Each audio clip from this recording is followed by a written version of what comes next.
Astaghfirullah. Assalamualaikum warahmatullahi wabarakatuh.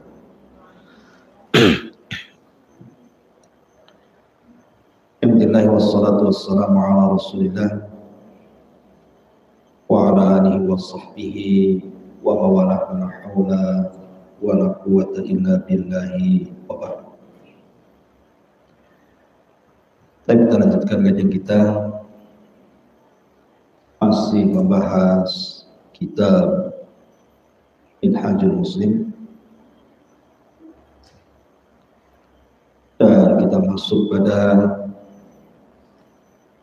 pasal kelima tentang al-adab ala nafsi, adab terhadap diri sendiri.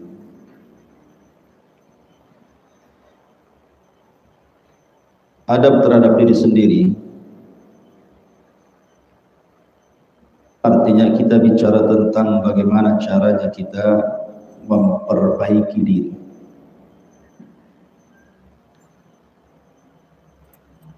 Sebab kalau seandainya diri kita ini tidak ditarbiyah, maka kita akan menjadi pribadi yang rusak. Rusak di tengah-tengah keluarga dan rusak di tengah-tengah masyarakat.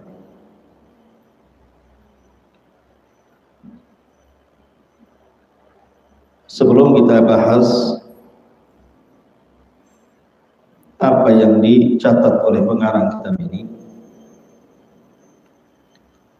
secara keseluruhan yang akan dibahas oleh pengarang ini adalah bicara tentang amalan hati.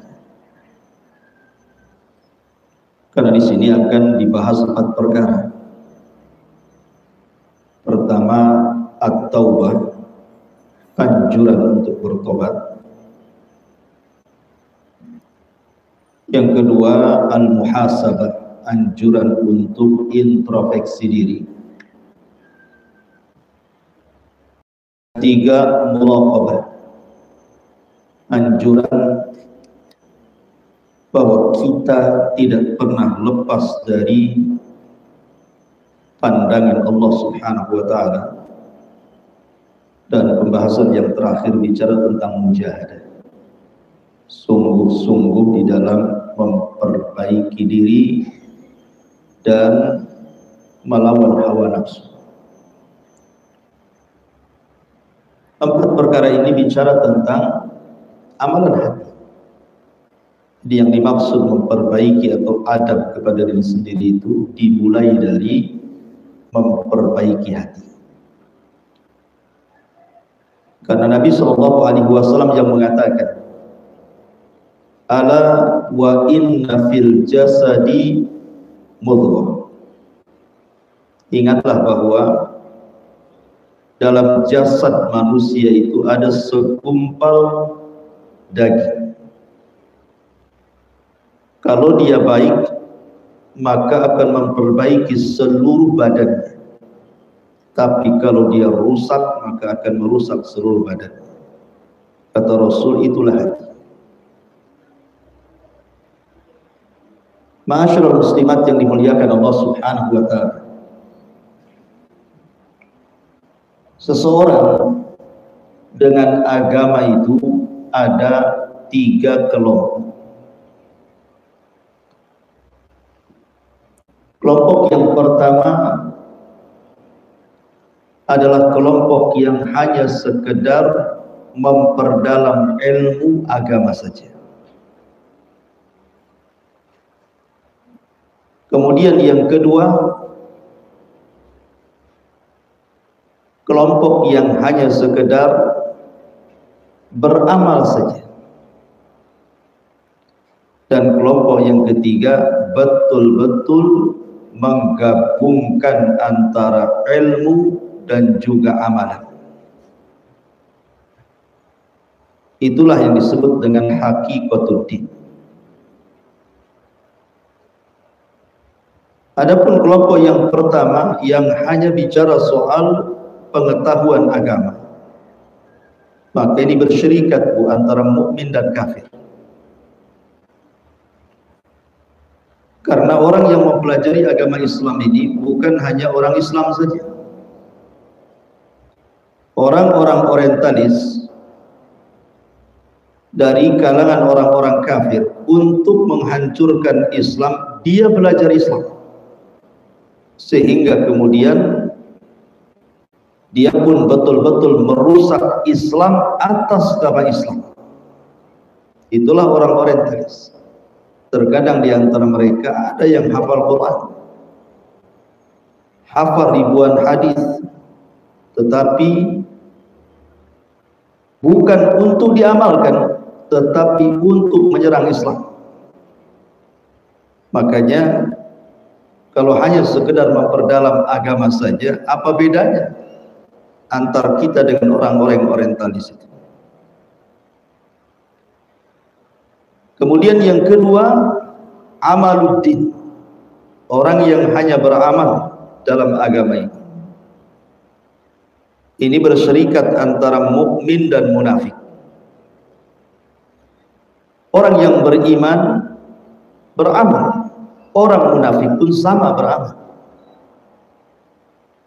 Bahkan di zaman Nabi Shallallahu Alaihi Wasallam, orang-orang munafik itu sholat di belakang Nabi, jihad bersama Nabi. Mereka juga sholat malam, mereka juga sholat duha, mereka juga ikut jihad bersama Nabi Shallallahu Alaihi Wasallam. Sebagaimana orang-orang yang beriman di zaman itu, para sahabat Nabi Shallallahu Alaihi Wasallam, zahirnya beramal. Sehingga kalau hanya beramal saja, maka tidak bisa dibedakan antara mukmin dan munafik. Tetapi yang dimaksud adalah yang ketiga, yang berusaha untuk menggabungkan ilmu agama, kemudian diamalkan ilmu yang sudah dia pelajari dalam agama ini, kemudian mencari hakikatuddin, hakikat agama itu seperti apa. Dan itu harus bersumber dari hati, bersumber dari jiwa. Sebab kalau tidak, nanti terjerumus kepada nifak, kemunafikan. Kalau orang hanya beramal saja tanpa keikhlasan, orang munafik juga beramal. Makanya pentingnya kita mempelajari hakikatuddin, hakikat agama ini, di mana hakikat agama ini betul-betul bersumber dari perbaikan hati kita, kemudian berusaha untuk kita amalkan, dan amalan itu didasari dengan pengetahuan. Makanya kalau kita lihat para sahabat Nabi Shallallahu Alaihi Wasallam, contoh saja Abu Bakar. Abu Bakar Siddiq radhiyallahu anhu, kalau seandainya keimanan kita semuanya ditimbang di satu neraca, satu dunia ini, kaum musliminnya dikumpulkan keimanannya jadi satu, kemudian diletakkan di satu neraca, kemudian neraca lainnya imannya Abu Bakar, maka iman Abu Bakar jauh lebih berat dibandingkan seluruh keimanan kaum muslim sejak zaman dulu sampai hari ini. Sejak zaman lepasnya para sahabat, para tabi'in, bahkan sampai kiamat, tidak bisa menandingi imannya Abu Bakar. Kenapa? Dijelaskan para ulama, karena ada keistimewaan pada Abu Bakar yang tidak dimiliki sahabat lain. Apa itu?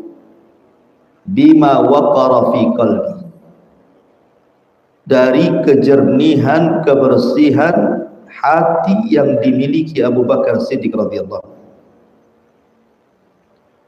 Makanya ketika Nabi Shallallahu Alaihi Wasallam masuk ke dalam surga, Maka Nabi Shallallahu Alaihi Wasallam kemudian berdiri di pintu sorganya Abu Bakar. Kemudian didatangkan kepada Nabi Shallallahu Alaihi Wasallam satu timbangan dengan dua neraca. Maka seluruh keimanan umatnya ditimbang di satu neraca, dan keimanan Abu Bakar diletakkan di neraca satunya. Subhanallah, timbangan Abu Bakar jauh lebih berat dibandingkan seluruh umat Rasul. Kemudian didatangkan lagi satu timbangan dengan dua neraca. Kemudian diletakkan imannya Umar di situ. Di satu neraca, dan neraca satunya diletakkan iman seluruh umat Rasul. Rupanya iman seluruh umat Nabi jauh lebih berat dibandingkan imannya Umar ibn al-Khattab radhiyallahu anhu. Menunjukkan ini keistimewaan Abu Bakar Siddiq radhiyallahu anhu. Lalu apa yang menjadikan Abu Bakar itu keimanannya melebihi seluruh keimanan umat Rasul sampai kiamat? Tadi jawabannya bima waqara fi qalbi. Karena Abu Bakar punya hati yang bersih, yang jernih ketika dia mendapatkan hidayah Allah masuk dalam Islam. Makanya Abu Bakar itu seperti payung bagi Nabi Shallallahu Alaihi Wasallam. Tidak pernah lepas dari Nabi, tidak siang, tidak malam, tidak safar, tidak juga mungkin, tidak ketika jihad ataupun ketika jihad. Abu Bakar itu tidak pernah lepas dari Nabi Shallallahu Alaihi Wasallam. Dan satu-satunya sahabat yang masuk Islam tidak ada keraguan dalam hatinya hanya Abu Bakar saja. Kalau yang lain mikir-mikir, betulkah Islam ini atau tidak? Setelah merasa yakin Islam betul baru masuk Islam. Tapi Abu Bakar tidak ada. Makanya wajar kalau disematkan pada Abu Bakar kalimat As-Siddiq. Yang ingin saya katakan dari mukaddimah, bahwa yang menentukan baiknya seseorang itu adalah hatinya. Makanya sekalipun orang-orang munafik di zaman Nabi Shallallahu Alaihi Wasallam itu sholat 5 waktu, sholat sunnah, jihad lagi, infak lagi, sehingga tidak bisa dibedakan mana munafik mana sahabat. Tetapi Allah Subhanahu Wa Taala turunkan ayat kepada orang-orang munafik, walau alimallahu fihim la asma'ahum, walau asma'ahum latawallaw wa hum mu'ridun. Kalau seandainya Allah Subhanahu wa taala memberitahu kepada manusia apa yang ada dalam hati orang-orang munafik itu, kemudian diperdengarkan kepada manusia, latawallaw an wa hum mu'ridun, maka orang munafik itu pasti akan lari dan mereka akan tampak berpaling. Karena hati orang munafik itu menyelisihi lisan dan amalan. Zahirnya mencintai Islam, tapi batinnya membenci Islam. Baik, masyarul muslimat yang dimuliakan Allah Subhanahu wa taala, kita baca di sini mu'alif rahimahullahu taala membuat bab adab terhadap diri sendiri. Kemudian beliau mengatakan seorang muslim sangat meyakini bahwa kebahagiaan itu ada dalam dua kehidupan. Kebahagiaan itu akan terdapat dalam dua kehidupan. Pertama, kehidupan dunia yang kita lalui hari ini, dan yang kedua, kehidupan akhirat. Dua kebahagiaan ini sangat ditentukan dengan kebaikan diri, dan kebaikan diri itu sangat ditentukan dengan bersihnya hati.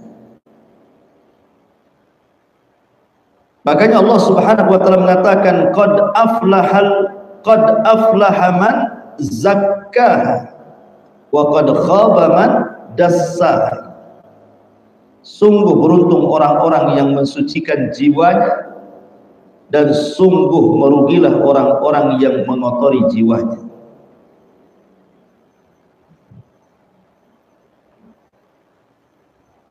Allah Subhanahu wa taala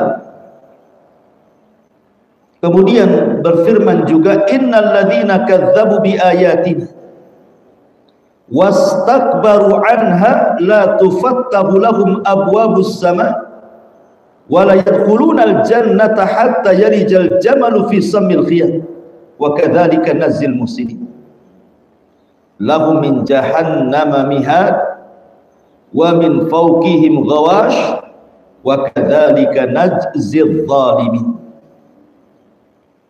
walladzina amanu wa amilus shalihat la nukallifu nafsan illa wus'aha ulaika ashabul jannati hum fiha khalidun. Sesungguhnya orang-orang yang mendustakan ayat-ayat kami dan sombong terhadap diri-dirinya, sekali-kali tidak akan dibukakan kepada mereka pintu-pintu langit. Bahkan mereka tidak akan masuk surga sampai ada cerita unta masuk ke liang jarum. Begitulah kami balas orang-orang yang suka berbuat dosa. Bagi mereka jahannam, bagi mereka disediakan neraka jahannam. Jahannam api neraka. Di atasnya mereka ada selimut. Begitulah kami balas orang-orang yang zalim. Tetapi orang-orang yang beriman dan beramal saleh, maka kami tidak memikulkan kewajiban kepada diri mereka, melainkan sekedar kemampuan mereka. Dan merekalah termasuk penduduk surga, dan mereka dikekalkan di dalamnya selama-lamanya. Perhatikan dua kelompok dalam ayat ini. Kelompok yang pertama adalah kelompok yang dalam hatinya tertanam kesombongan. Sombong dia. Dari sombong ini kemudian akhirnya mendustakan ayat-ayat yang telah Allah Subhanahu wa taala tampakkan kepada mereka, baik ayat-ayat kaum ataupun ayat-ayat syar'i, Al-Quran atau sunnah Nabi. Maka bagi orang-orang yang dalam hatinya tertanam kesombongan kemudian berakhir dengan mendustakan ayat-ayat Allah, maka mereka diancam tidak akan masuk ke dalam surga, tidak akan dibukakan pintu-pintu langit, bahkan sama sekali sampai ada cerita unta masuk ke liang jarum. Baru kalau ada unta masuk ke liang jarum, mereka bisa naik ke langit dan bisa masuk surga. Tapi kan mustahil ada unta masuk ke liang jarum. Unta itu besar, lubang jarum itu kecil, artinya mustahil. Maka Allah Subhanahu wa taala balas, kadzalika nazzil mujrimin. Begitulah Allah Subhanahu wa taala membalas orang-orang yang berbuat dosa. Tapi lihat orang-orang yang dalam hatinya penuh dengan keimanan, kemudian diaplikasikan dengan amal saleh, maka Allah janjikan kepada mereka surga yang dikekalkan di dalam. Dari ayat ini bahwa kita lihat siapa yang membersihkan hatinya, siapa yang mengotori hatinya, dan apa balasan keduanya. Karenanya Allah Subhanahu wa taala juga mengatakan, wal asri innal insana lafi khusr. Demi waktu, sesungguhnya manusia itu dalam kerugian. Illal ladzina amanu, kecuali orang-orang yang tertanam dalam hatinya iman. Kemudian wa amilus shalihat, dia pun beramal saleh. Kemudian wa tawassau bil haq, dia pun saling berwasiat dengan kebenaran. Kemudian wa tawassau bis sabri, mereka pun saling wasiat dengan kesabaran. Begitulah hati kalau dipenuhi dengan iman, ibu, Kalau hati ibu sudah dipenuhi dengan iman, maka iman itu akan menggerakkan badan ibu untuk melakukan ketaatan. Sehingga yang tadinya ibu malas bangun di tengah malam, tiba-tiba bangun bu, sholat malam, tahajud, witir, baca Quran, zikir. Apa yang menyebabkan ibu melakukan seperti itu? Karena iman sudah menghujam dalam hati, menggerakkan badan yang tadinya malas jadi kuat. Orang bakhil itu karena lemah iman dalam dadanya. Kalau seandainya iman itu kuat, terhujam dalam dadanya, akan tergerakkan, maka dia tidak mungkin bakhil. Pasti dia akan zakat dan sedekah. Orang malas untuk talabul ilmi itu karena lemah imannya. Coba kalau imannya kuat, akan digerakkan tuh badannya, dia akan langkahkan kakinya untuk menuntut ilmu, dan begitu seterusnya. Kalau iman sudah menghujam dalam dada seseorang, maka badan itu akan tergerakkan dengan imannya. Ini menunjukkan amalan hati itu luar biasa. Makanya Imam Ibnul Qayyim mengatakan bahwa hati itu kal malik, seperti raja, adapun badan itu seperti rakyatnya. Apapun yang diperintahkan raja, maka rakyat hanya ikut saja. Makanya kemudian ayat setelahnya Allah katakan wa amilus shalihat. Orang kalau sudah terhujam iman dalam dadanya, maka akan tampak amal soleh, baik amal hatinya, baik amal badannya, baik amal lisannya, baik amal hartanya, baik amal tenaganya, maka akan tergerak. Kemudian watawasaw bil haq, maka dia pun akan berusaha untuk mendakwahkan ilmu yang sudah diamalkannya, dijadikan saling menasihati sesama mereka di atas kebenaran, dan juga mereka sabar. Begitulah ikhwatu fiddin, ma'asyiral muslimat yang dimuliakan Allah Subhanahu wa taala, keajaiban amalan hati bisa menggerakkan badan. Baik, dalil-dalilnya ibu baca sendiri. Terlalu lama kalau kita baca satu-satu. Yang penting inti poinnya ibu sudah dapat. Lalu apa yang menyebabkan hati itu bisa baik dan memperbaiki badan kita? Di sini ada 4 poin yang disebutkan pengarang. Kalau ibu betul-betul mengamalkan 4 poin ini, bu, insya Allah ibu akan jadi baik. Tapi kalau ibu tidak mengamalkan 4 poin ini, dipastikan ibu jadi orang jahat. Apa itu? Yang pertama, at-taubah. Suka-sukalah kita bertobat. Terkadang ada orang yang terpancing dengan pembagian dosa. Ada dosa besar, ada dosa kecil. Sehingga kemudian ketika dia terjerumus kepada dosa kecil, dia menyangka itu kan kecil, bukan besar. Bisalah dihilangkan dengan wudu, bisalah dihilangkan dengan sholat, bisalah dihilangkan dengan zikir, dan begitu seterusnya. Jangan terpancing dengan pembagian dosa. Karena bagi seorang mukmin itu, mau dosa itu dosa besar, mau dosa itu dosa kecil, mereka tidak pernah memandang, mau kecil mau besar. Tapi yang mereka pandang bukan dosanya. Yang mereka pandang adalah Anda ini sedang bermaksiat kepada siapa, Anda ini sedang berbuat dosa kepada siapa. Itu yang mereka pandang, bukan pembagian dosanya. Dan mereka tidak pernah bertanya ini dosa kecil, ini dosa besar. Tidak. Yang ditanamkan dalam hati mereka itu adalah kepada siapa kita maksiat?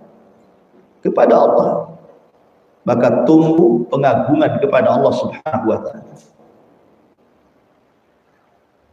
Karena dosa kecil pun, Bu, kalau ditumpuk-tumpuk itu tidak ada yang kecil, pasti akan besar. La saghiratan ma'al istimrar. Tidak ada dosa kecil kalau ditumpuk-tumpuk ya besar juga lah kan itu. Dan tidak ada dosa besar kalau digempur dengan istighfar.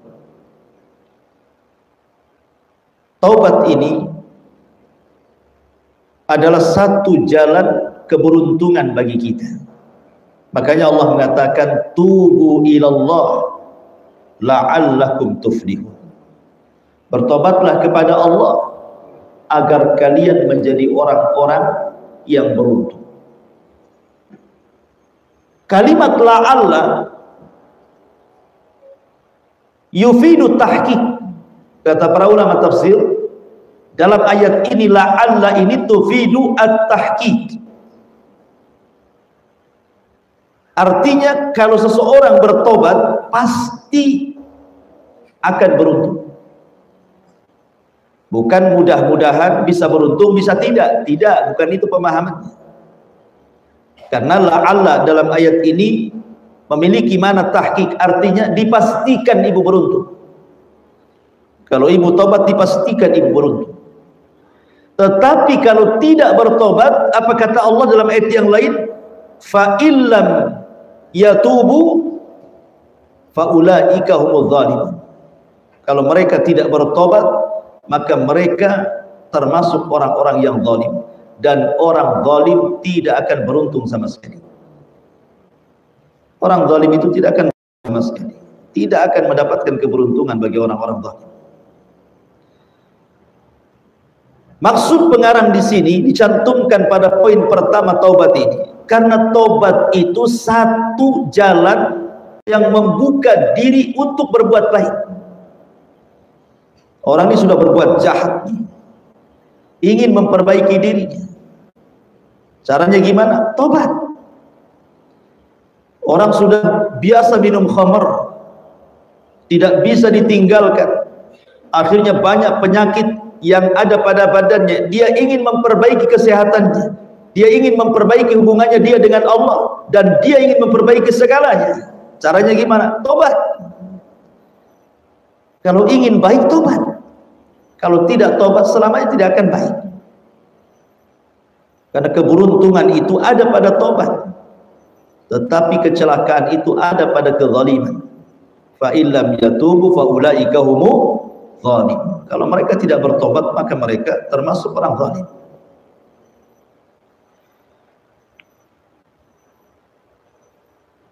Di sini mu'alif rahimahullah ta'ala mengatakan, tobat maksudnya adalah membersihkan diri dari segenap dosa dan maksiat, termasuk padanya menyesali setiap dosa yang telah dilakukannya dan bertekad untuk tidak mengulangi perbuatannya.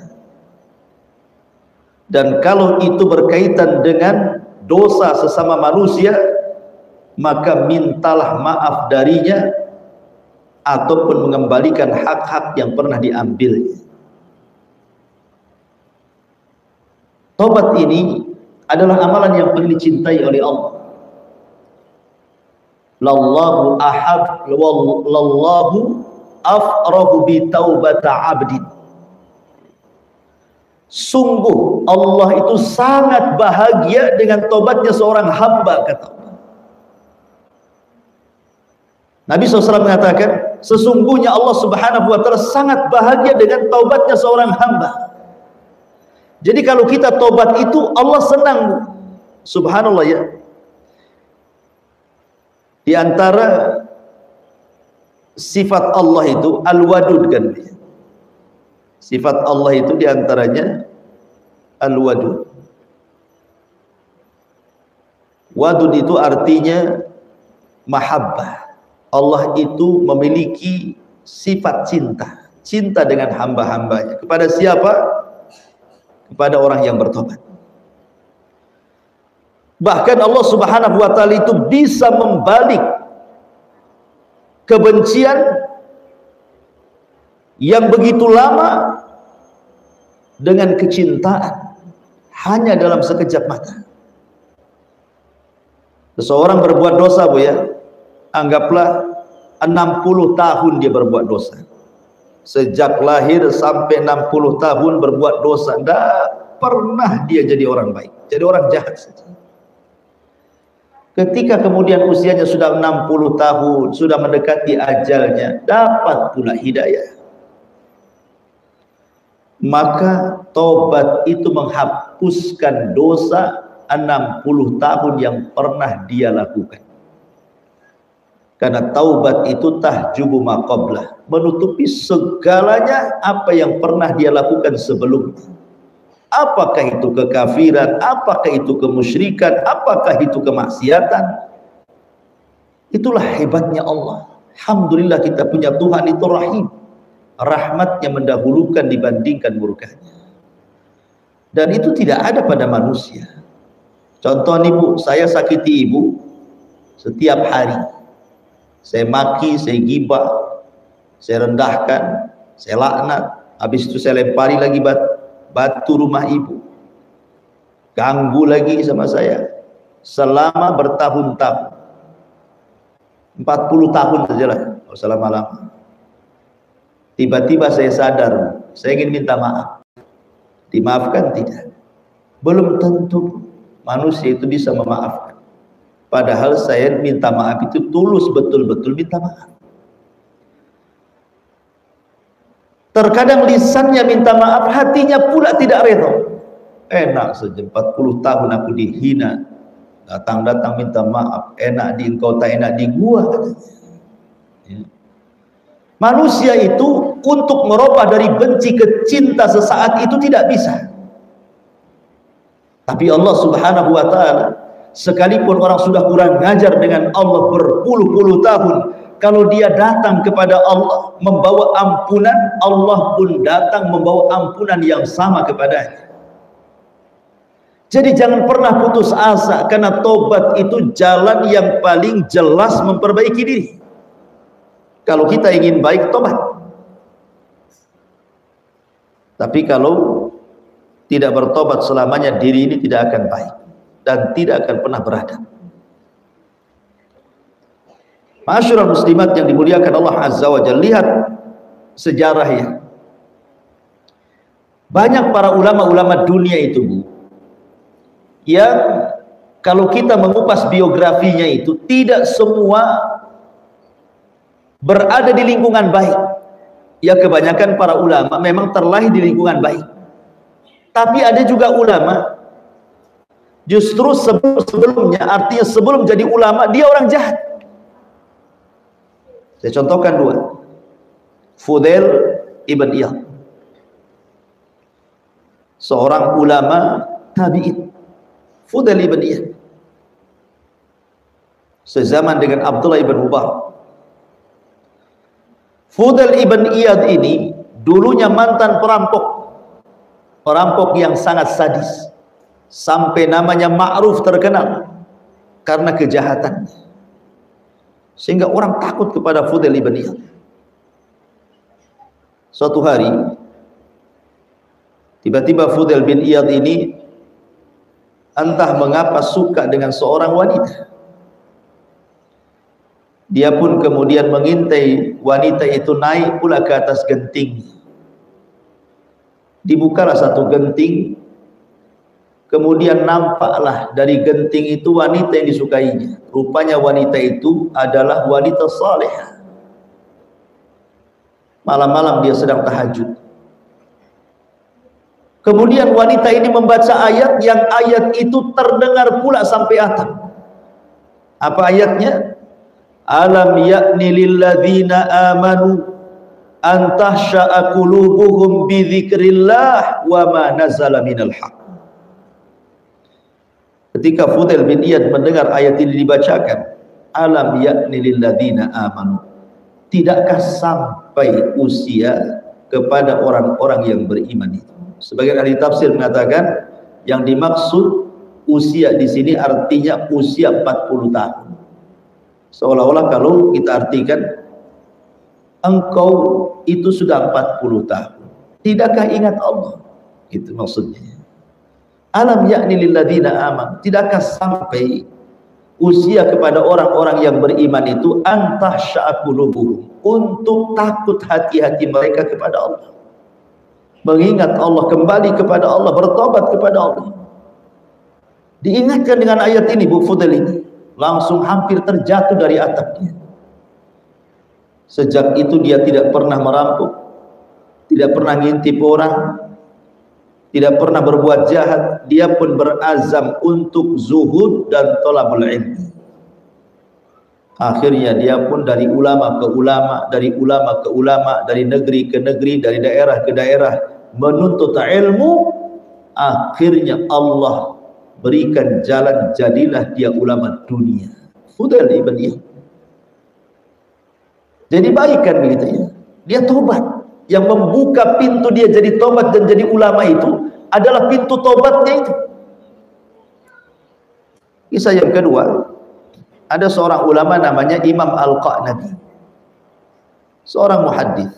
Imam Qa'nabi itu ahli hadis, ya, hidup di zaman Imam Malik.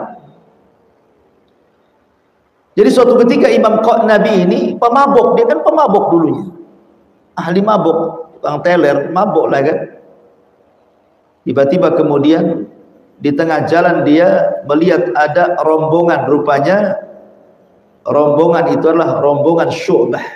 Syu'bah itu seorang alim min ulama'i hadis, alim dari ulama-ulama hadis, dengan murid-muridnya pakai kendaraan, entah pakai kuda, pakai unta gitu.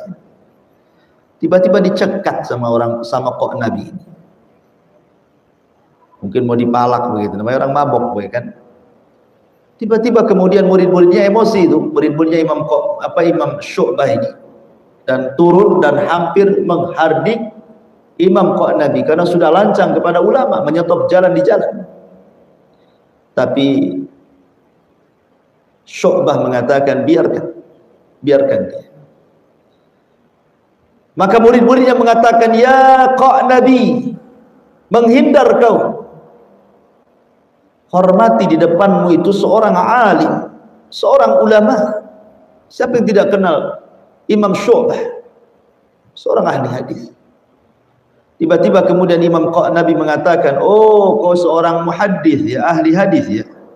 Saya ingin tanya, coba berikan satu hadis kepadaku. Subhanallah Bu, dulu orang mabuk masih tahu hadis. Kalau orang mabuk sekarang janganlah cerita hadis. Tidur pun disolokan dia, saking mabuk.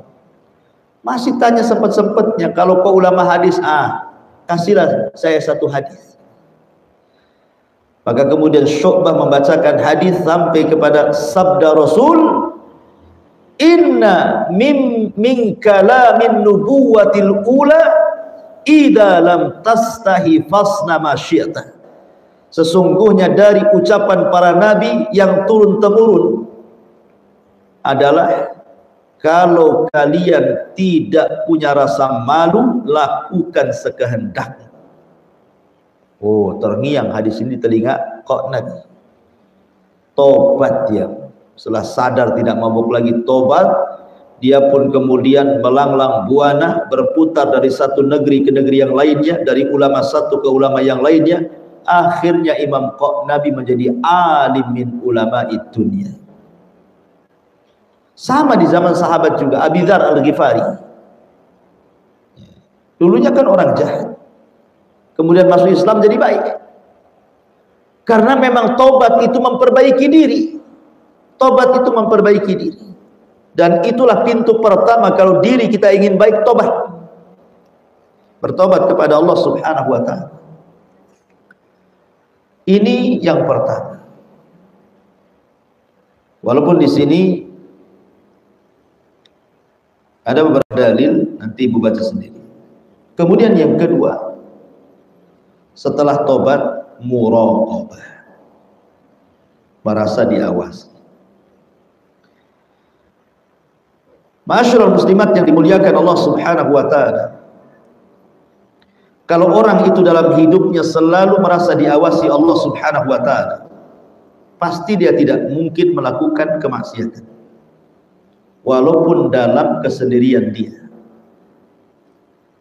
Karena biasanya ada orang yang malu kalau melakukan maksiat di tengah keramaian, tetapi ketika sendirian dia pula kemudian merobek-robek kehormatan Allah.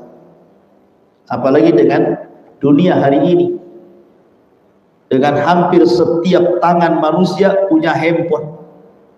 Bahkan satu manusia itu bukan satu handphone, terkadang ada 3, tangannya cuma 2, handphonenya 3. Gimana cara megang satunya tuh? Dan kita diuji dengan handphone ini, karena handphone ini betul-betul menguji kita, menguras energi kita, melalaikan betul handphone ini dengan programnya, dengan YouTube-nya, dengan Instagram-nya, dengan Facebook-nya, dengan TikTok-nya, ya kan? Coba bayangkan, ada orang yang kemudian malulah kalau dia di tengah keramaian, mungkin karena ibu bercadar, atau mungkin tidak bercadar tapi jilbabnya syar'i gitu Bu ya, untuk buka YouTube di tengah-tengah kawan-kawannya, entah musik, entah apa gitu ya, malu. Ketika pulang ke rumah tak ada orang di rumah, mulailah dangdutnya keluar, popnya keluar, jazznya keluar gitu kan, semua keluar. Sampai reggae-nya keluar. Subhanallah. Ya. Ada orang di tengah keramaian itu malu kan melakukan maksiat, tapi kalau sendiri kayak burung lepas dari sangkar, suka-suka dia. Padahal Nabi SAW mengingatkan akan hal itu. Kata Nabi SAW, terkadang nanti pada hari kiamat ada orang itu yang datang kepada Allah Subhanahu wa taala membawa pahala laksana besarnya gunung Tihama. Kata Nabi SAW,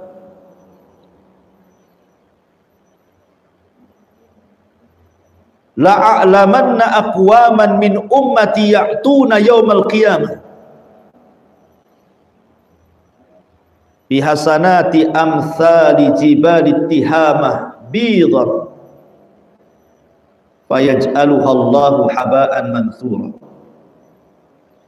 Nanti akan didatangkan pada hari kiamat dengan orang yang membawa pahala sebesar gunung Tihamah, kata Rasulullah, tetapi Allah hancurkan amalan-amalannya laksana debu yang berhamburan, tidak tersisa.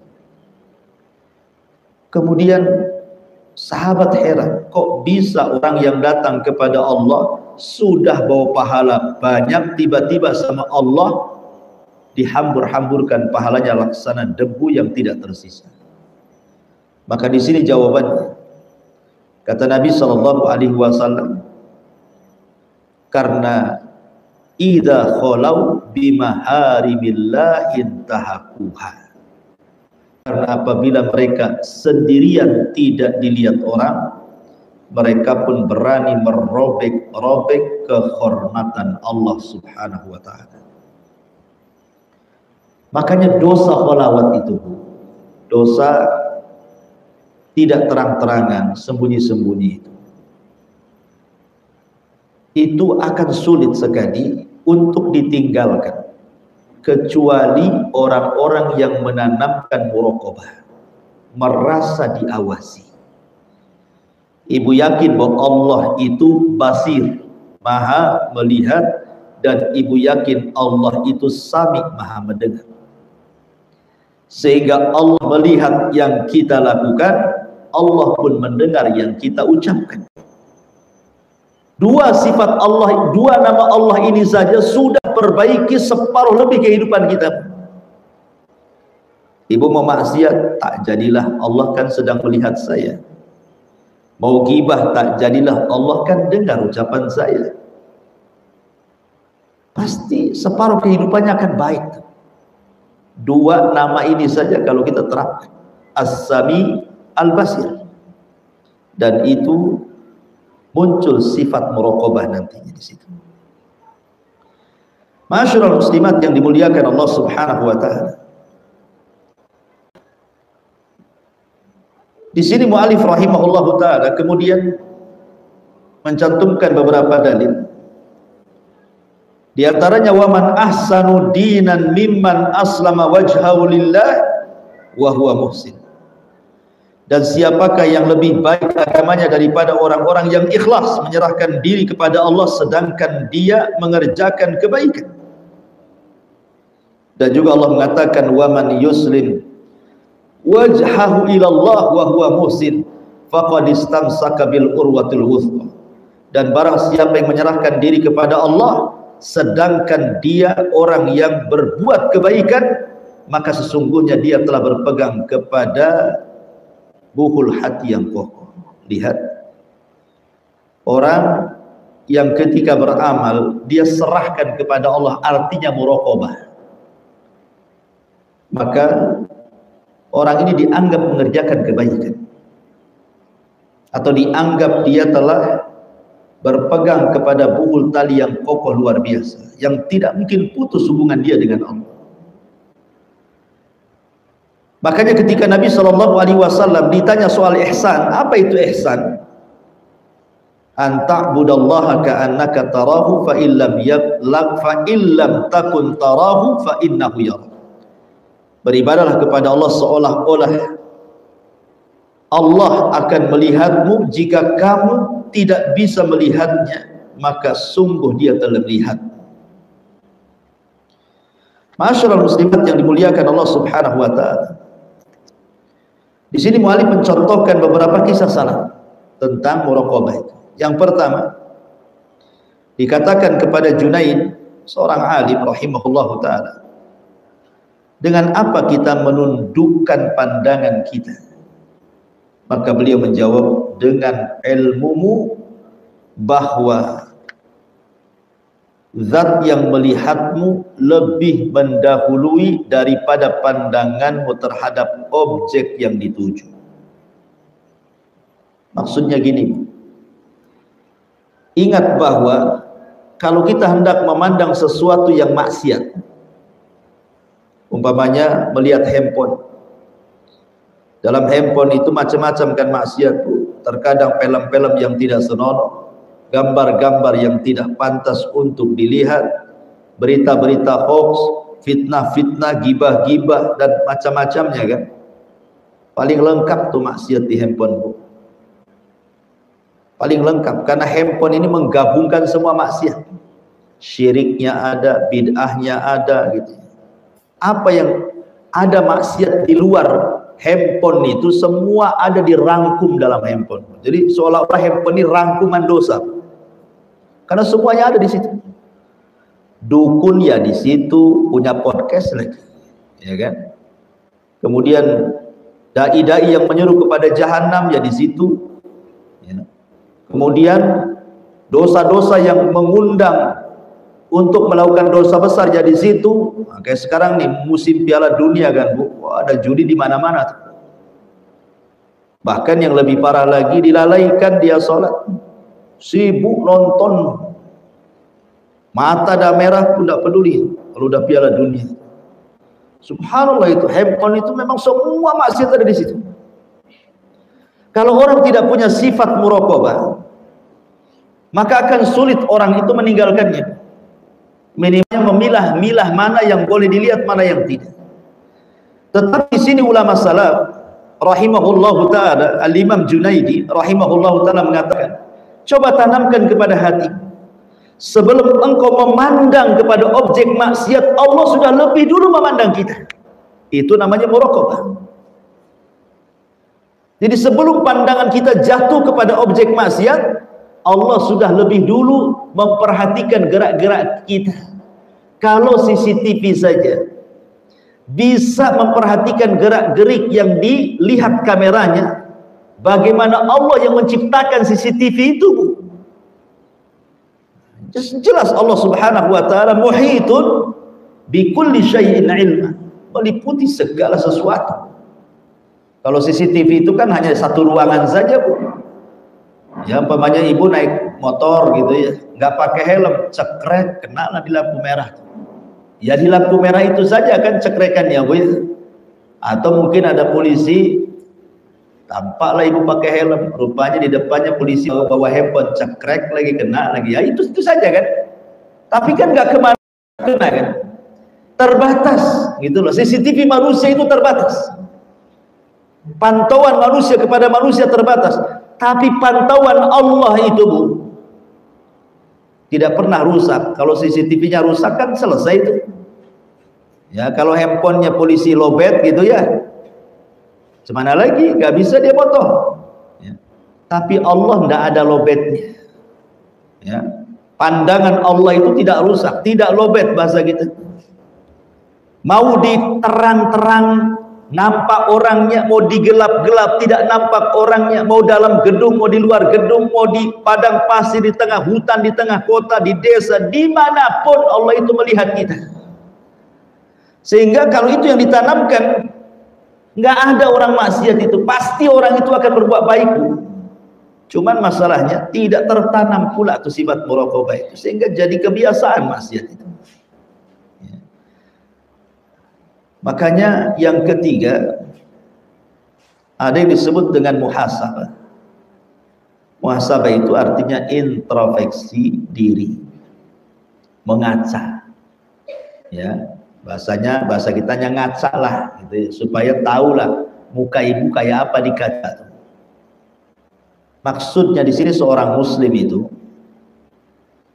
ketika beramal dalam kehidupan ini betul-betul untuk mendapatkan kebahagiaan akhirat dan menekuninya untuk memperoleh kemuliaan akhirat dan keridhaan Allah Subhanahu wa taala, kata pengarang.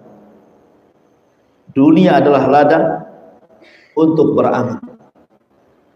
Maka harusnya dia memperhatikan ibadah-ibadah fardu yang diwajibkan kepadanya, sebagaimana seseorang pedagang memperhatikan modal hartanya.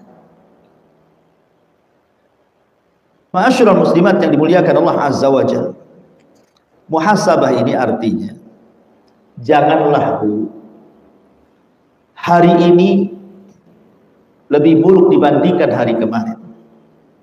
Jangan pula hari esok lebih buruk pula daripada hari ini.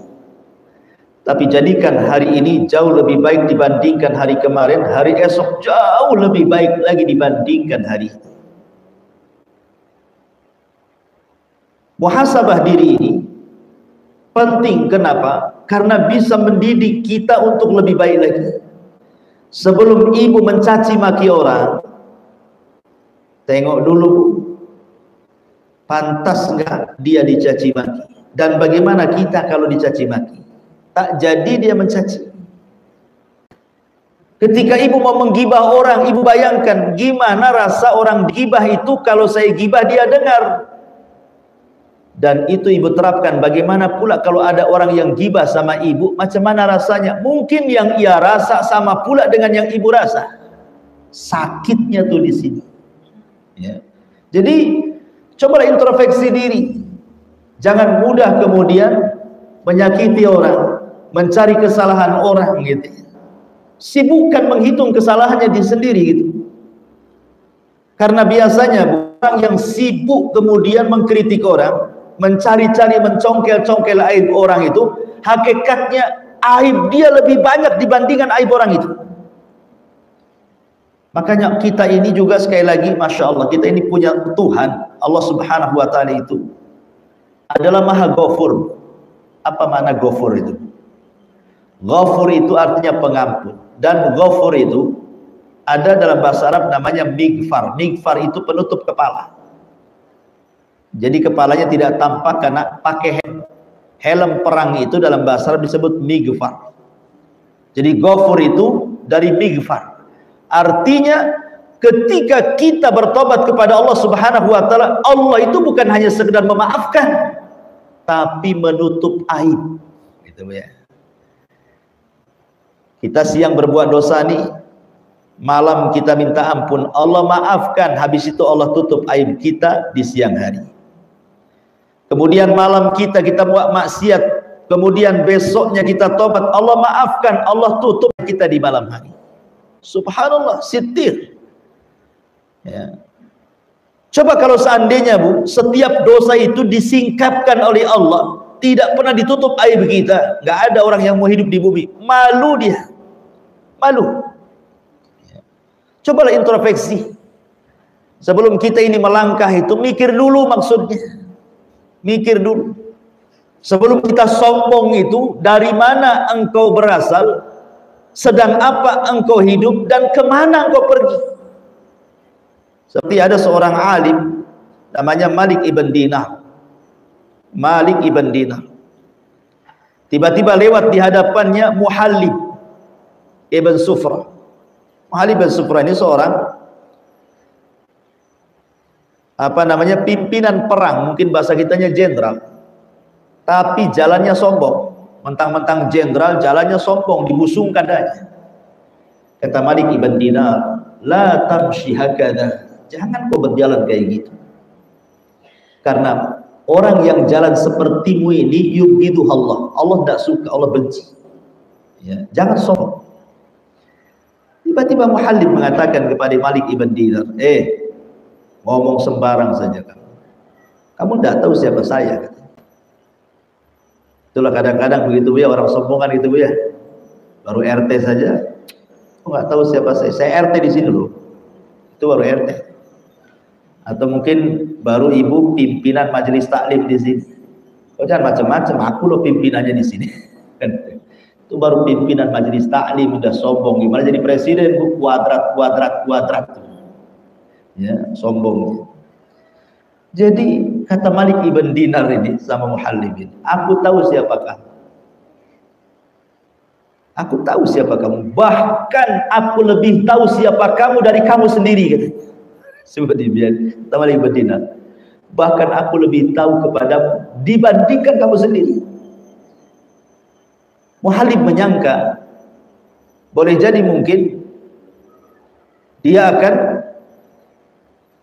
mengatakan bahwa dia seorang jenderal. Ketika Muhallib mengatakan, oh kalau gitu siapa aku, katanya.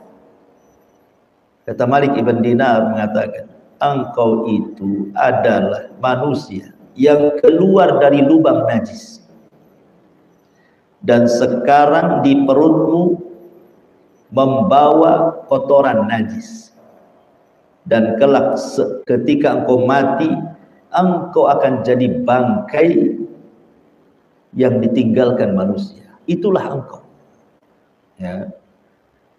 Apa yang disombongkan oleh engkau, katanya. Kata Malik ibn Dinar, dulu kau keluar dari lubang najis 2 kali lagi, dari bapak dan dari ibu, dua-duanya dari lubang najis, dan engkau berjalan dalam perutmu penuh dengan najis, kotoran, penuh dengan kotoran berak, penuh dengan kencing, itu semua najis, itu ada di perutmu tuh. Dan kalau kau mati, kau akan jadi bangkai qirah yang sangat menjijikan, karena 3 hari saja dibiarkan kau akan busuk dan membusuk dan bau di situ.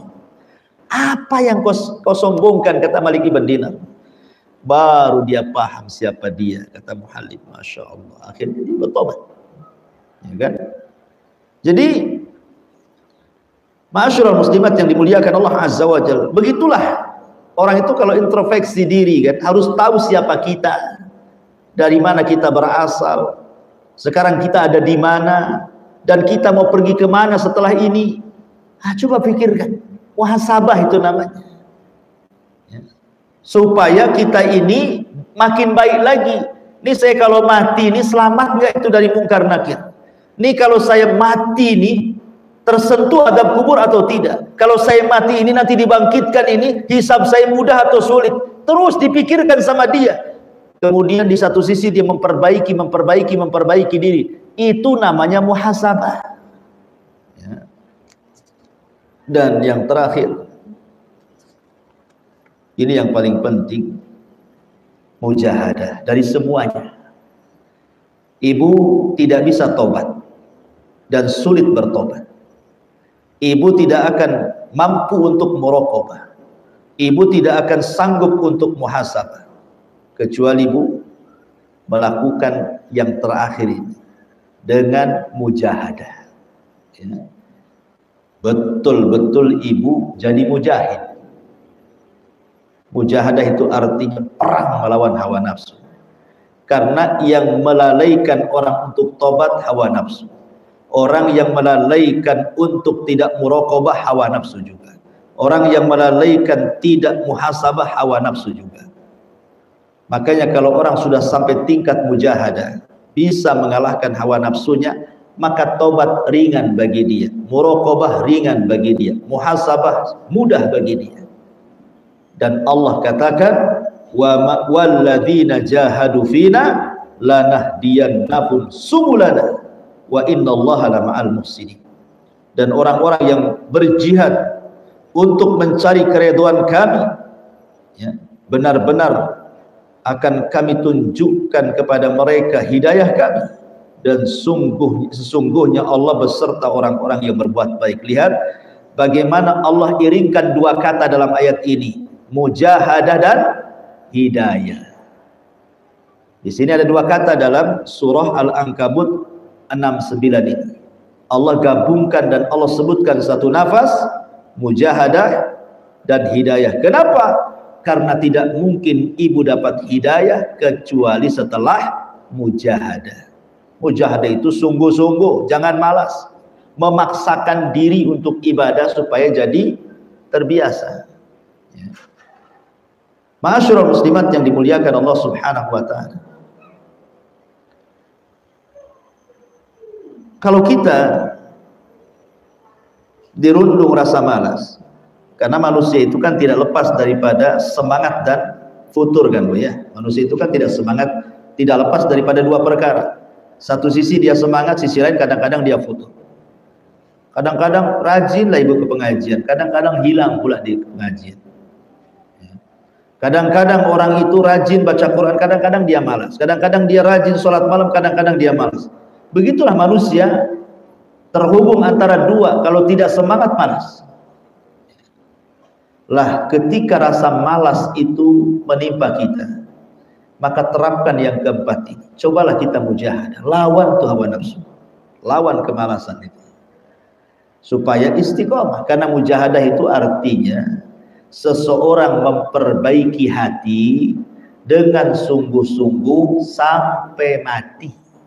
Dengan kata lain, berusaha untuk istiqomah sampai Allah menjemput nyawanya. Itu disebut mujahadah. Ya. Terus diperbaiki, rusak sedikit perbaiki, rusak sedikit perbaiki. Dunia saja Bu, seperti mobil atau motor, rusak nih di satu titik, dibiarkan, ngerembet ke titik yang kedua. Titik kedua tidak cepat dibenarkan, ngerembet ke titik yang ketiga. Terakhir terduduklah mobil motor itu, tak bisa dipakai. Itu dunia Bu. Kalau tidak sempat diperbaharui, bagaimana urusan akhirat? Ya. Seperti seseorang pamannya suka bermaksiat kepada Allah Azza wa Jalla. Anggaplah ibu itu paling suka ngerumpi, bahasa halus gibah, ngerumpi gitu ya. Suka kan, kayaknya kalau nggak gibahin orang itu nggak afdol. Gimana nih caranya menghilangkan gibah ini? Susah sih Ustaz. Kalau sudah gibah itu kayak asik kali gitu. Maka yang bisa untuk berhenti dari gibah itu adalah mujahadah. Ya. Bagaimana caranya? Ya jangan hadir.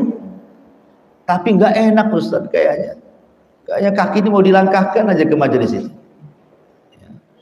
Mujahadah, ikat kakinya, diikat, nanti disangka saya orang gila dipasung Ustaz. Bukan itu maksudnya, lawan hawa nafsunya. Nggak bisa nih, kalau saya ke situ nanti saya gibah, saya cari acara lain aja lah. Nah, jadi buatlah acara-acara yang menyibukkan, yang sifatnya positif supaya jauh dari sesuatu yang sifatnya negatif gitu ya. Cari kesibukan yang ada manfaatnya. Nah, itu namanya mujahadah. Makanya ada seorang ulama Bu, kalau masuk pasar itu kemudian dia melihat hal-hal yang disukai dia, maka dia tahan hatinya, isbiri, sabar hatiku, karena itu kemuliaan bagimu. Ada seorang ulama itu kalau ke pasar, dia mengatakan kepada diri sendiri, mengkhitab hatinya untuk sabar. Jangan ngikuti syahwatnya, jangan ngikuti syahwatnya. Ah, gitu juga Bu. Ibu tengok Tokopedia, kemudian berseliweran tas merek baru, gitu ya, cadar merek baru, oh ini jubah merek baru, oh pokoknya mantep-mantep. Cobalah direm sedikit. Ah, gak usahlah buka toko-toko itulah, kalau bisa di delete saja Bu ya. Nah, bukalah aplikasi Quran. Ya, jadi cobalah mujahadah. Ya. Karena kalau tidak dilawan tuh diikuti akhirnya. Dan kalau diikuti dikhawatirkan jadi penyembah pakaian jadinya. Dalam bahasa hadis itu abdud dinar, penyembah dinar dan dirham dan penyembah pakaian.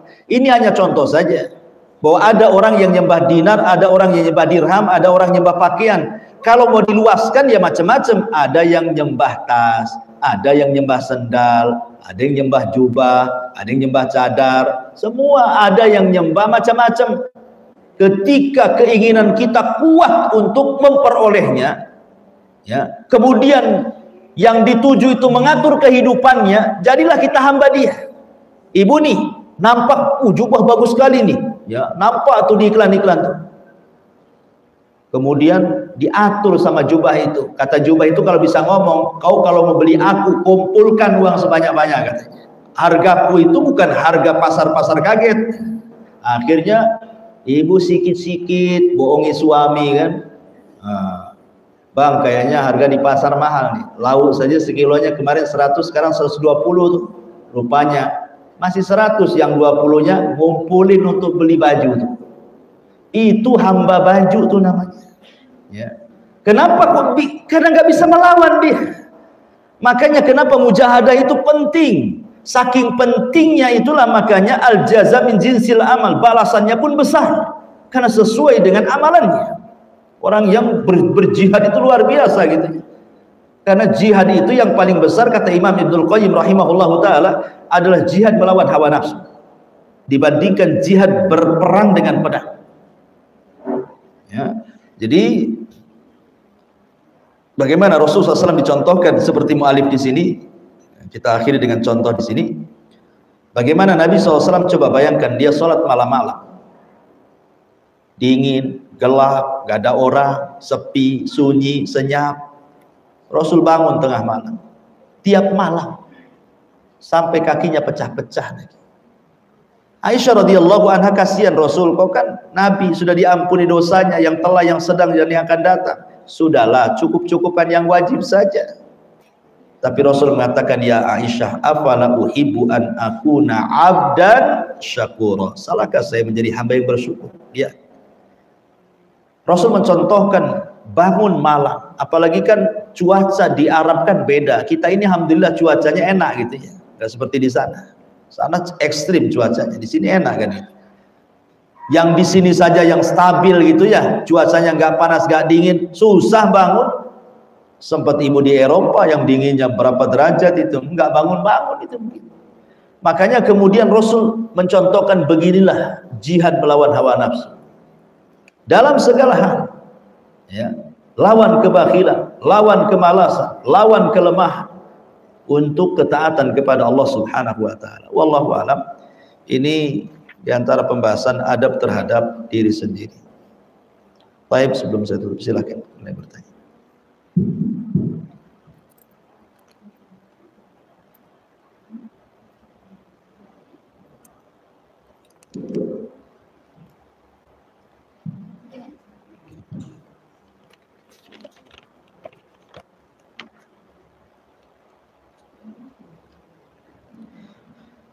Ada dua pertanyaan. Afwan Ustadz, bagaimana dengan taubatnya orang-orang yang terkena penyakit was-was?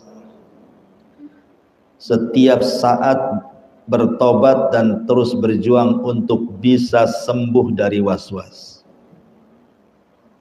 Apakah tobatnya tetap diterima Allah? Iya. Yang kedua, apakah orang yang melawan penyakit was-was itu bisa dimasukkan dalam mati syahid nantinya kalau dia meninggal dalam kondisi masih ada penyakit was-was? Iya. Was-was itu dari setan. alladzi waswisu fi sudurin nas minal jinnati wan nas. Was-was itu muncul dari bisikan, dan pembisik itu ada dua, satu dari jin kata Allah, minal jinnati wan nas, dan satu dari manusia. Dari jin jelas, karena tugasnya iblis adalah menyebar anak buahnya, memberikan was-was supaya orang itu maksiat. Dari manusia juga jelas, ya. Seperti ibu bisikin suami, bang beli TV bang, ini kan Piala Dunia, padahal habis itu ibu yang nonton sepanjang malam. Bapaknya mau Piala Dunia saja, dikasih was-was, beli aja, beli saja. Itu was-was setan. Jadi was-was dari manusia seperti itu. Suaminya mau nyumbang ke Jabal Uhud, kata istrinya, bang pakaian saya baru 2, itu di pengajian bagus-bagus loh pakaiannya, nantilah nyumbangnya. Tak jadi nyumbang. Ini yang setan siapa nih? Jadi was-was itu bisa dari manusia, bisa dari jin. Lah jin ini terkadang memberikan was-was kepada manusia dalam sholat, was-was, dalam sedekah dikasih was-was, jangan sedekah nanti fakir. Ketika sholat dikasih was-was, dibuat bunyi-bunyi di perut, seolah-olah dia kentut padahal tidak, akhirnya dibatalkan. Was-was. Ya. Ketika tobat juga ingat, setan itu paling tidak suka dengan orang tobat, makanya dibuat was-was.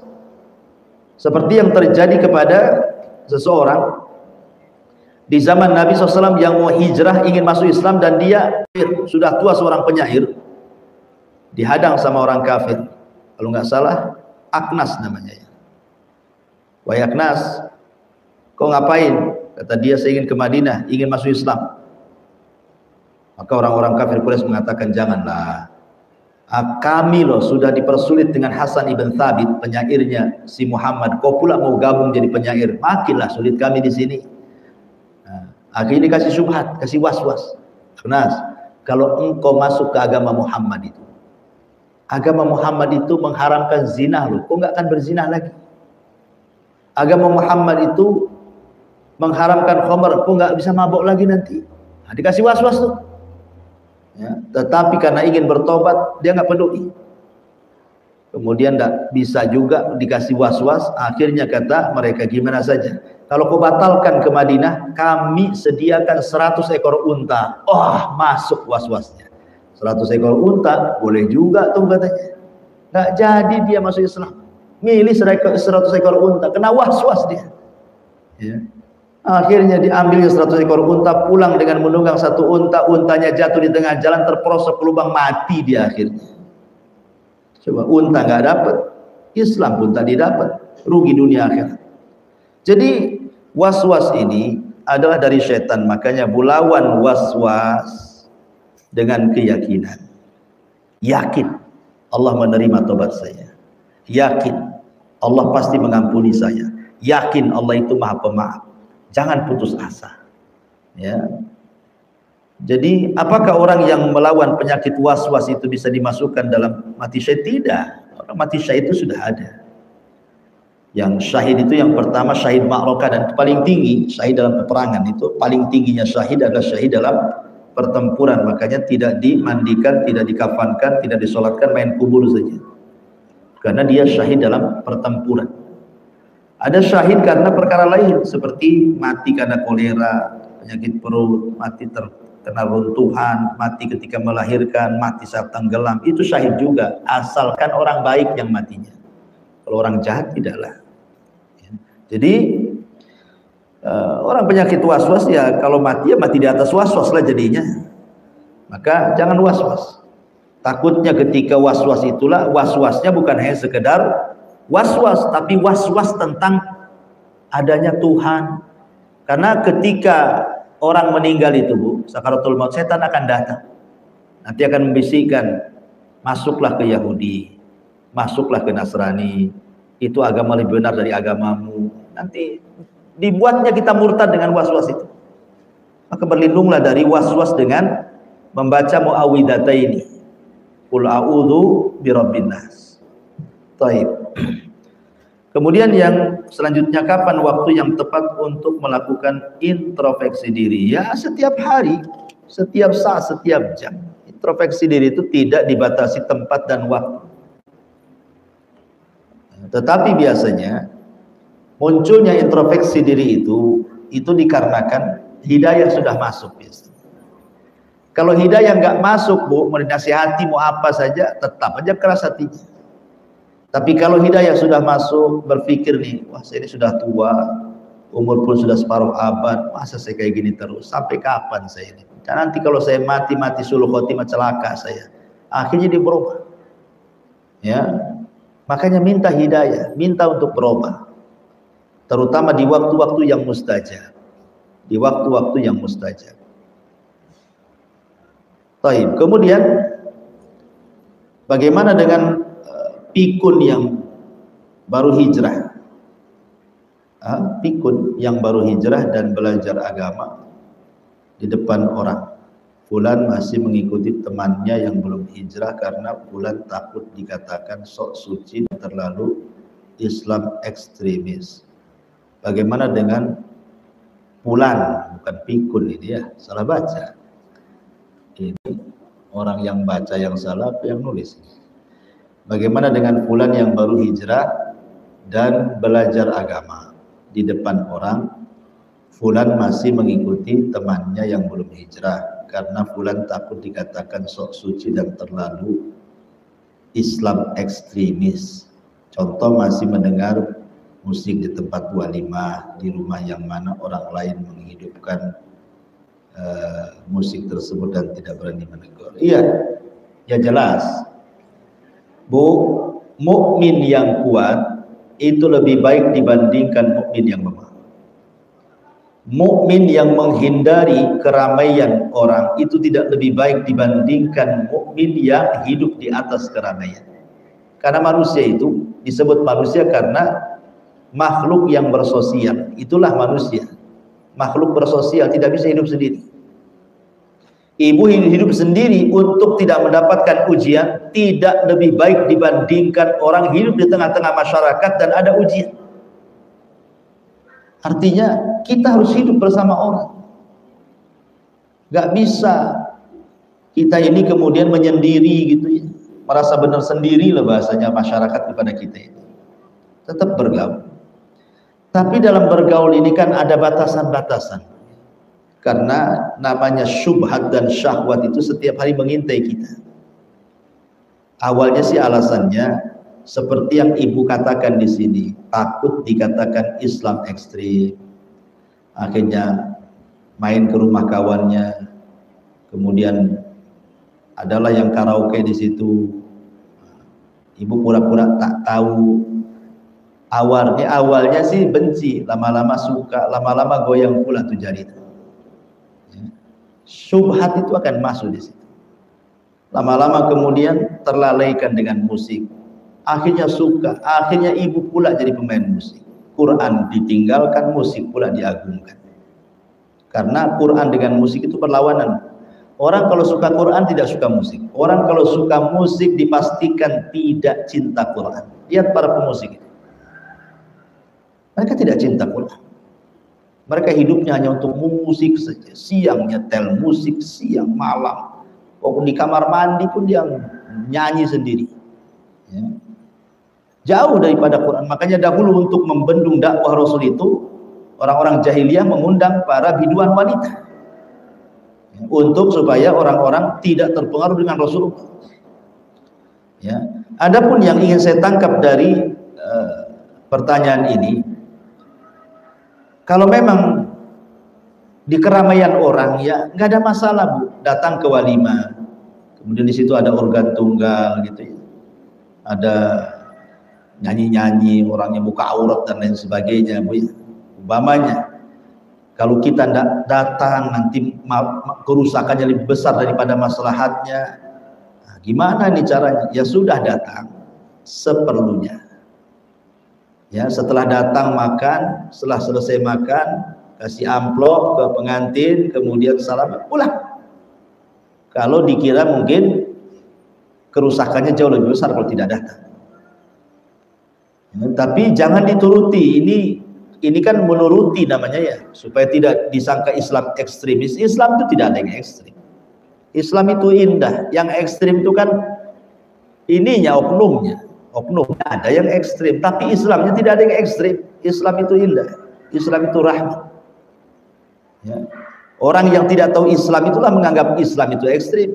Sebenarnya kalau ibu ketika setelah hijrah akhlaknya lebih baik, ibadahnya lebih baik, tutur katanya lebih sopan, dermawannya lebih lagi, nggak ada orang yang menganggap Islam ekstrim itu. Yang menganggap Islam ekstrim itu dulu ibu biasa berkawan, baik ngomong, santun. Setelah hijrah pula jadi keras hati. Nah, itu masalahnya. Ya, sudah tidak senyum, tidak nyapa, nggak ini, malas gitu ya. Nah, itu betul-betul ekstrim tuh kalau yang kayak gitu. Baik, kemudian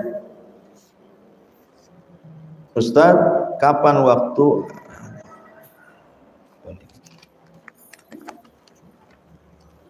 Ustaz, ana seorang janda baru ditinggal suami. Saya punya anak angkat 2, seorang perempuan dan laki-laki yang sudah dewasa. Juga ada adik angkat laki-laki, kami tinggal serumah. Kami bermuamalah seperti berhubungan sedarah, padahal bukan mahram. Ya. Anak angkat itu bukan mahram. Makanya Nabi SAW menikahi bekas istri anak angkat. Siapa? Zainab. Zainab menikah dengan Zaid. Zaid anak angkat Nabi. Ketika Allah kemudian menyuruh Zaid menceraikan Zainab, maka Allah memerintahkan Rasul menikahi Zainab, menunjukkan bahwa Zainab itu bukan mahram Nabi, padahal bekas istri anak angkat Nabi. Kalau memang sudah besar-besar, karena mungkin kalau memang anak angkatnya dirawat dari kecil ya, dari bayi umpamanya ya, ibu ngambil anak dari bayi. Kalau memang bisa dinasabkan ke mahram dengan cara disusui, jadikan anak susuan. Tapi Ustaz tidak keluar lagi ada susunya, macam mana? Nikahkan dengan orang yang punya hubungan mahram dengan ibu. Tidak ada anak laki-lakinya Ustaz kan itu. Ya, dan anak ini kalau kita putus, ya nggak mungkinlah saya telantarkan, ini kan anak sudah kecil. Kadang ada ibu itu lebih cinta kepada anak angkatnya dibandingkan anaknya sendiri, karena mungkin anak angkatnya baik gitu ya, anak sendirinya kurang ajar gitu kan. Nggak bisa saya berpisah dengan dia ya. Cuman masalahnya sudah dewasa dia laki-laki, maka sebagai para ulama mengatakan yang penting jaga muamalah dengan ibu, menjaga aurat. Ibu jaga aurat walaupun sudah dari kecil ibu rawat, bukan berarti kalau sudah dewasa kemudian ibu boleh menampakkan aurat ibu depan dia, nggak boleh. Ya, nggak boleh, karena dia bukan sama. Anak angkat memandang aurat ibu dengan tetangga memandang aurat ibu itu sama hukumnya, karena anak angkat sama dengan tetangga dari segi ketidakmahramannya. Cuman karena kebaikan Islam dia boleh tetap tinggal di rumah ibu, tetapi dengan cara apa? Ibu jaga, ya, jaga aurat di depan anak angkat laki-laki yang sudah balik itu. Kemudian di sini pula ada siapa? Adik angkat laki-laki lagi. Adik angkat laki-laki. Maksudnya adik angkat laki-laki. Berarti ini lebih jauh lagi. Ya kan? Anak angkatnya udah bukan mahram, kok adik angkat lagi. Berarti nemu adik-adikan di jalan dibawa ke rumah gitu. Udah diangkat jadi adiknya. Jadi ya ibu jagalah kalau memang tidak bisa, kalau bisa disekat dalam rumah itu kan, ada areal sendiri, sekat jadi 2 rumah gitu ya. Kalau rumahnya besar, kalau rumahnya kecil, ya ibu jaga diri saja. Ya, tetap menjaga aurat di depan mereka. Jangan ini, karena ini kan ya, sekarang repot ya kan. Hidup hari ini repot. Ini adik angkat mau dikembalikan ke keluarganya, tak tahu di mana keluarganya. Ya, kalau kita diusir, ya, masa Ustaz musir-musir, ya kan nggak layak. Mau hidup di mana dia? Ya, makanya jaga saja, jaga pandangan, jaga lisan, jaga aurat dan begitu seterusnya. Dan insya Allah ibu dapat kebaikan karena sudah merawat mereka semuanya. Wallahu a'lam. Cukup. Subhanallah bihamdika asyhadu an la ilaha illa anta astaghfiruka wa atubu ilaik. Allah taala. Assalamualaikum warahmatullahi wabarakatuh.